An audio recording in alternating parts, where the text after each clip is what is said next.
You let your mind wander tonight, and it carries you far away, far from the familiar hum of your own room, far from the quiet of your street, and into another time, another world. The place you arrive is Rome, ancient Rome. It comes to you slowly, like mist rising from warm waters.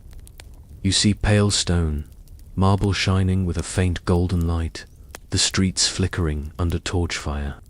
The night air is soft and cool, carrying the distant hush of fountains and the faint sound of sandals brushing across mosaic floors. You walk with no hurry, because there is no hurry here. This is a Rome made only for memory, for story, for drifting. Thought, it is not the noisy Rome of battle, or politics, or marching legions. This is the Rome of whispers, the Rome of secrets, the Rome that lingers at night when the palace windows glow faintly with hidden lives inside. You feel yourself walking into a courtyard. Its columns are tall and straight, each carved in perfect proportion. Vines curl gently up their sides, and at the center of the courtyard is a pool of still water. The moon reflects there, broken only when a breeze stirs the surface. And you realize, this is where the stories begin. Rome had emperors, men of power and ceremony, paraded in their armor, crowned with laurel. But Rome also had empresses, women whose names still drift through history. Some remembered with respect, some with suspicion, and some like the one we are slowly approaching remembered, with scandals so large it became legend. You continue through the palace garden. Every step is soft, cushioned by gravel and earth.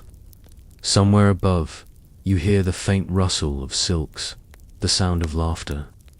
And you remember, the Romans loved stories. They lived on gossip, on rumor, on tales told in baths and theaters. An empress was never simply a wife. She was a symbol, and when enemies wanted to wound an emperor, they did not always attack him directly. They attacked the woman at his side. You drift toward the heart of the palace. The marble steps lead you upward into shaded halls. Candles burn low along the walls. Shadows stretch like long fingers, pulling the rooms deeper into mystery. Here, in this hush, the name of one empress begins to surface. Her name was Valeria Messalina. She was the third wife of Emperor Claudius, who ruled Rome in the middle of the 1st century. Claudius was bookish, sometimes awkward, known more for his studies than for strength of will. And around him swirled a court of people who whispered, who plotted, who schemed. Messalina was very young when she became empress, barely a woman by today's standards, yet already placed upon a throne of unimaginable wealth. She had jewels, gowns, servants. She had rooms filled with tapestries from the East, perfumes from Egypt, rare birds from Africa. But most of all, she had power. The kind of power that came not from holding a sword, but from being close to the emperor himself. And power in Rome was dangerous. It attracted admiration, but also envy. And envy grew into rumors. You pause here in the hall. You can almost hear the whisper of voices echoing across time. They say she was beautiful, one says. They say she was cunning, another adds. And then, with a lower voice, they say she was unfaithful. The story that will follow is wrapped in shadows. Historians debate it, question it, doubt it. Was it true, or was it only rumor, sharpened into a weapon by her rivals? You will never know for certain, but that is part of the mystery, part of the dream of history itself. The most infamous tale says that Messalina, the young empress, forced noble women daughters and wives of Rome's most powerful men into a competition. of shocking nature, a competition of the body, staged in secret, whispered about in the years that followed. It was said she demanded that they, along with herself, take part in public contests of desire. And it was said she always won, whether true or not. The story clung to her name like ivy clings to stone. Her enemies repeated it, her rivals embroidered it, her downfall was painted with it. And across centuries, her reputation has glimmered. Not as a leader, not as a mother, but as a scandal beyond measure. But for tonight, you need not rush into the details. The story unfolds slowly as you walk deeper into her world. You see the flicker of torchlight on painted walls. You smell the faint resin of burning cedar. And you hear the palace quiet, as if holding its breath, waiting for the tale to be told. You walk further down the shadowed hall. The marble floor feels cool beneath your steps. Every sound echoes faintly, as though the palace itself wishes to remind you that you are not alone. And yet, there is a stillness here, a hush, a quiet, as though all the figures of Rome's past are holding their breath. You find yourself drifting into thought about Claudius, the emperor, and his young wife, Messalina. Claudius was not expected to rule. He had lived most of his life in the background, overlooked, mocked even, for his limp, his stammer, his bookish nature. But fate had other plans. When assassinations and plots swept away other heirs, Claudius was suddenly placed upon the throne of the Roman world. And beside him, Messalina. She was perhaps no more than 15 when she married him. A teenager, stepping into the most powerful palace on earth. Her life became gold, marble, purple, silk, endless wealth. But wealth is only the surface of power. And beneath the surface, beneath the marble floors and golden ceilings, was something sharper. Politics, intrigue, ambition. You pause near a doorway.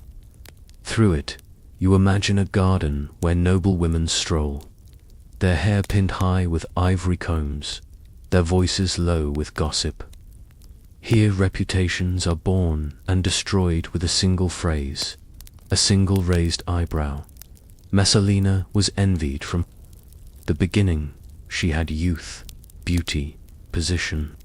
And envy is dangerous. For in Rome, envy is not silent. It takes form as rumor. It becomes story.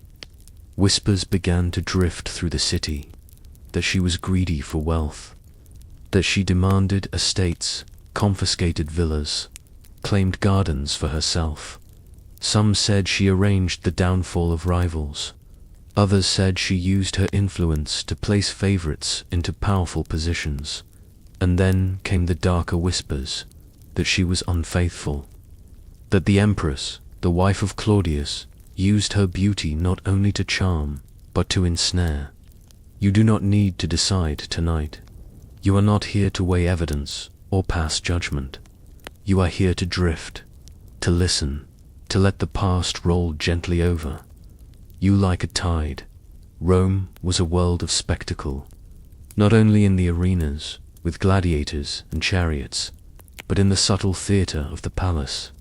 Every glance, every smile, every whispered suggestion could ripple outward, shaping futures, breaking alliances, building reputations. And Messalina, she learned the art of that theatre early. By the time she reached her full influence, she had become a figure larger than life, a name that echoed in gossip and story alike. She was admired, envied, feared, and, some said, desired. The tales of her contests, whether true or exaggerated, carried a sharp clarity in the minds of her contemporaries. They told a story of control, a story of ambition, a story of a woman who moved boldly in a world that expected women to be silent, obedient, and decorative. You pause near a reflecting pool. The water mirrors the stars above, and in it, you see a pale image of yourself drifting in thought. History, like the water, is a reflection. Some ripples are truth. Some ripples are exaggeration. Some ripples are shadows made by those who wish to see the world differently. Messalina's story is made of all of these: the shadow of rumor, the glimmer of truth, the weight of cultural expectation. And as you drift through the palace halls, you feel the slow pull of time carrying you deeper into her world. You imagine the palace at night. Torches burn low. Servants move quietly along corridors. The Empress herself may be pacing softly, her mind already planning, already thinking 3 steps ahead. Her rivals, perhaps, whisper in corners, careful not to attract attention.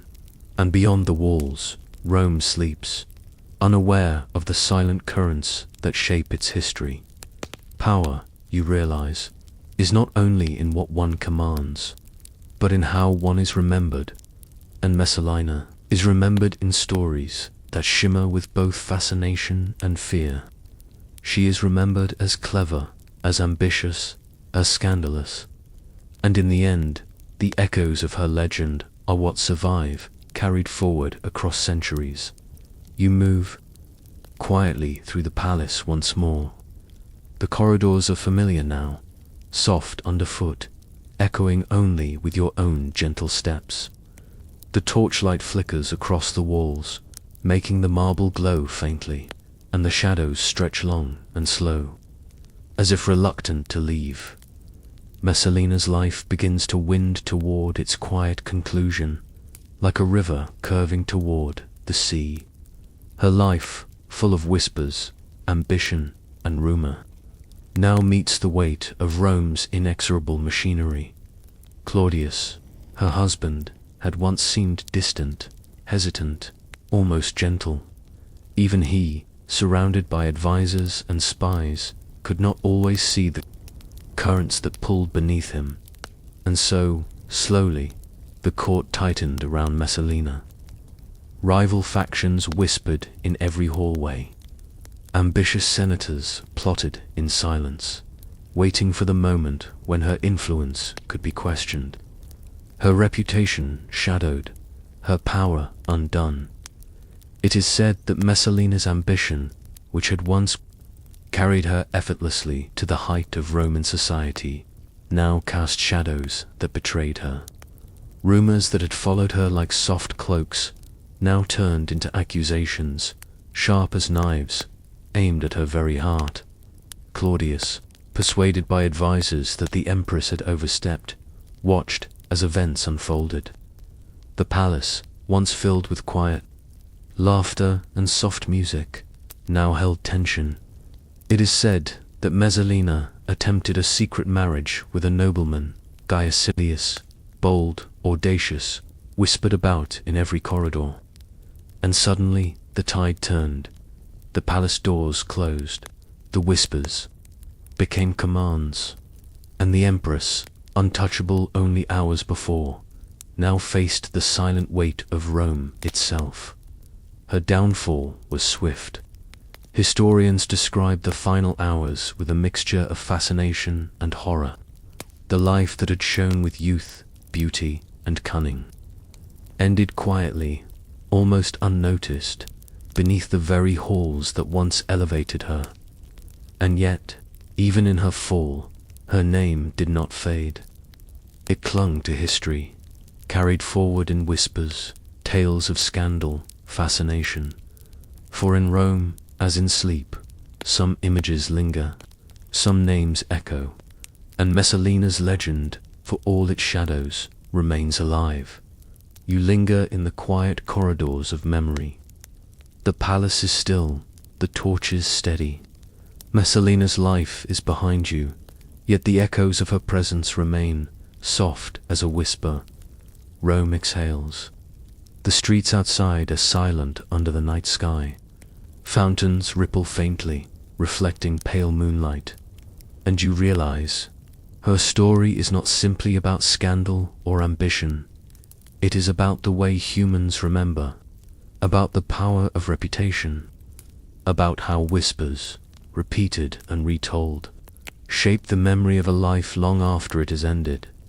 You walk slowly to a balcony overlooking the palace gardens. The night is cool, scented with jasmine and roses. The fountains glimmer faintly. Everything is still. Everything is quiet. You understand that stories, like this one, are not only about events, they are about the echoes that remain. Messalina's name floats in your mind, soft and distant. It carries lessons, not of morality, but of the delicate way life and memory intertwine. You sit for a moment on a stone bench. Your breath slows. The whispers of the past fade softly. And the palace, the gardens, the torches, and the soft, enduring echo of history all fold gently into darkness. And you drift, slowly, gently, into sleep, carried by the calm, endless current of time itself.